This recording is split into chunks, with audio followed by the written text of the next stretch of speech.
नमस्कार। Last session में हमने बात की थी नाइन्थ हाउस के बारे में, नाइन्थ हाउस लॉर्ड के बारे में। आज हम बात करेंगे टेंथ हाउस के बारे में, टेंथ हाउस लॉर्ड के बारे में, इसके एट्रीब्यूट्स के बारे में और ये कुंडली के 12 भावों में बैठकर अपना प्रभाव किस प्रकार रखता है इसके बारे में। टेंथ हाउस रिप्रेजेंट करता है आपके कर्म को, आपके कर्म करने के तरीके को, आपके पब्लिक स्टेटस को और आपके प्रोफेशन को। अब यदि tenth house Lord first house में बैठ जाए, 10वें घर का स्वामी पहले घर में बैठ जाए, ऐसे जातक करियर में वही पाथ चुनते हैं जो इनको पसंद होता है और इन्हें किसी न किसी फिजिकल एक्टिविटी में जरूर इन्वॉल्व होना चाहिए। इन्हें अपने फिटनेस पे भी वर्क करना चाहिए। ऐसे लोगों को करियर में अच्छे अवसर मिलते हैं और प्रमोशन के लिए अच्छी प्लेसमेंट मानी जाती है। ये लोग जहाँ भी काम करते हैं अपने काम को लेकर ये वहाँ पर फेमस होते हैं। इनका काम बोलता है। यदि tenth house Lord second house में बैठ जाए, 10वें घर का स्वामी दूसरे घर में बैठ जाए, तो ऐसे जातक की फैमिली में अगर कोई बिजनेस है तो वो उसको ज्वाइन करें या फिर वो अपना बिजनेस करें और उसमें अपनी फैमिली को इन्वॉल्व करें। ये जातक को भाग्यशाली बनाता है। ऐसे जातक फिनांस सेक्टर में अपना करियर बना सकते हैं और अगर ये रत्न आभूषण ज्वेलरी का व्यापार करें तो ये इनके लिए बेहतर विकल्प होता है। ऐसे जातक अपने करियर को लेकर बहुत सीरियस और इमोशनल भी होते हैं। यदि tenth house Lord third house में बैठ जाए,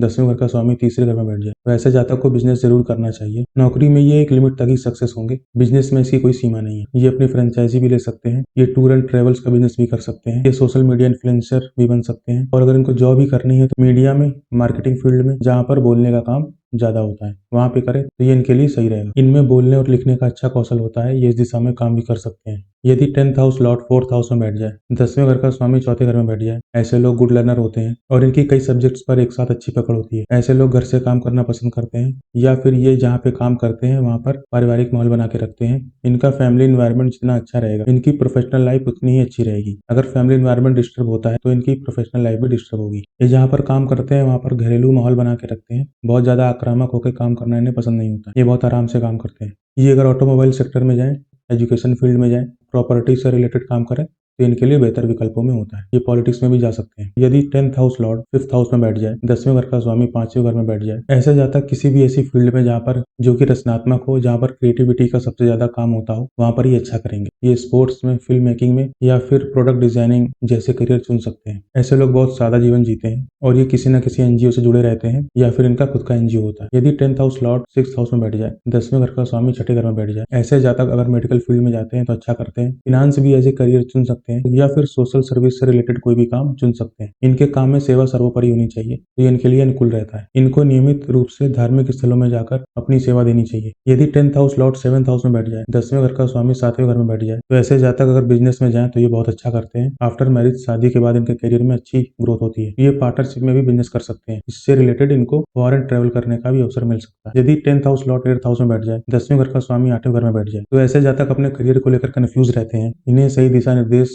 नहीं मिल पाते हैं, जिसके कारण ये भारी तनाव में जा सकते हैं। इन पे झूठे आरोप भी लग सकते हैं। ये जहाँ काम करते हैं वहां पर इनके साथ धोखा भी हो सकता है। अगर ये एट्थ हाउस से रिलेटेड कोई काम करते हैं तो ये उनके लिए आसान रहता है। जैसे ये अकल्ट में जा सकते हैं, ये मेडिकल फील्ड में एज ए सर्जन भी काम कर सकते हैं, ये किसी इंश्योरेंस कंपनी में भी काम कर सकते हैं। ऐसे लोगों को सामाजिक होना चाहिए और सामाजिक कार्यों में भाग लेते रहना चाहिए। इनके करियर में कई रुकावटें आ सकती हैं, इन्हें नेटवर्किंग जरूर सीखनी चाहिए। यदि tenth house Lord ninth house में बैठ जाए, 10वें घर का स्वामी 9वें घर में बैठ जाए, ऐसे ज्यादा हायर एजुकेशन की तरफ जाते हैं। उसके बाद ये नौकरी में जाते हैं या बिजनेस करते हैं। इनकी नौकरी में, इनके करियर में भाग्य इनका साथ देता है। ये एजुकेशन फील्ड में भी जा सकते हैं, किसी इंस्टीट्यूट में पढ़ा सकते हैं या अपनी कोचिंग भी खोल सकते हैं और ये आध्यात्मिक क्षेत्र में भी जा सकते हैं। ये इनके लिए बेहतर विकल्प होंगे। ऐसे जातकों को धार्मिक स्थलों पर दान करते रहना चाहिए। यदि tenth house Lord tenth house में ही बैठ जाए, 10वें घर का स्वामी 10वें घर में ही बैठ जाए, तो ये स्थिति अच्छी मानी जाती है। 10वां घर कर्म का होता है तो ऐसे जातक को कर्म प्रधान होना चाहिए। इनको सफलता, सम्मान कड़ी मेहनत के बाद ही मिलता है। यहाँ पर अगर कोई मैलेफिक प्लेनेट बैठे तो ये अच्छा होता है, बेनिफिक बैठे तो उतना अच्छा नहीं माना जाता। यदि tenth house Lord 11th house में बैठ जाए, 10वें घर का स्वामी 11वें घर में बैठ जाए, ऐसे लोगों को सामाजिक कामों से जुड़ना चाहिए। ऐसे लोग नेटवर्किंग से जुड़ा करियर चुने या फिर कोई सोशल वर्क जो समाज से जुड़ा हुआ हो, ये इनके लिए बेहतर विकल्प हो सकता है। इनके जितने अच्छे कॉन्टेक्ट होंगे, जितना अधिक लोगों से जुड़े होंगे, ये उतना ही अच्छा ही कमाएंगे और ये अपने जीवन में बहुत लोगों को उनके करियर बनाने में उनकी मदद करेंगे, जिसकी वजह से इनकी समाज में प्रतिष्ठा बढ़ेगी और उनका सम्मान भी किया जाएगा। यदि tenth house Lord 12th house में बैठ जाए, 10वें घर का स्वामी 12वें घर में बैठ जाए, ऐसे जातक प्रायः घर से दूर काम करते हैं और इनको नौकरी अपनी बार बार बदलनी पड़ती है। इनको अपने करियर में बहुत सी समस्याओं का सामना करना पड़ सकता है। ये अगर आध्यात्मिक फील्ड में हो तो ये बेहतर करते हैं। ये अगर फॉरेन से जुड़ा हुआ कोई काम करें, ये मेडिकल लाइन में हो या मेडिकल से जुड़ा हुआ कोई काम करें या बैंकिंग सेक्टर में हो, तो इनको दिक्कत कम आती है। ये इनके लिए बेहतर विकल्प हो सकते हैं। ये था 10th हाउस के बारे में, 10th हाउस लॉर्ड के बारे में, इसके एट्रीब्यूट्स के बारे में और ये कुंडली के 12 भावों में बैठकर अपना प्रभाव किस प्रकार रखता है इसके बारे में। आज के लिए इतना ही रखते हैं। नेक्स्ट सेशन में हम पढ़ेंगे 11th हाउस के बारे में, 11th हाउस लॉर्ड के बारे में और ये कुंडली के 12 भावों में बैठकर अपना प्रभाव किस प्रकार रखता है इसके बारे में। आई होप ये सेशन आपको समझ में आया होगा, पसंद आया होगा। अगर समझ में आया हो, पसंद आया हो तो वीडियो को लाइक करें, कमेंट करें और अपडेट्स के लिए चैनल को सब्सक्राइब करें। मिलते हैं नेक्स्ट सेशन में, तब तक के लिए राधे राधे।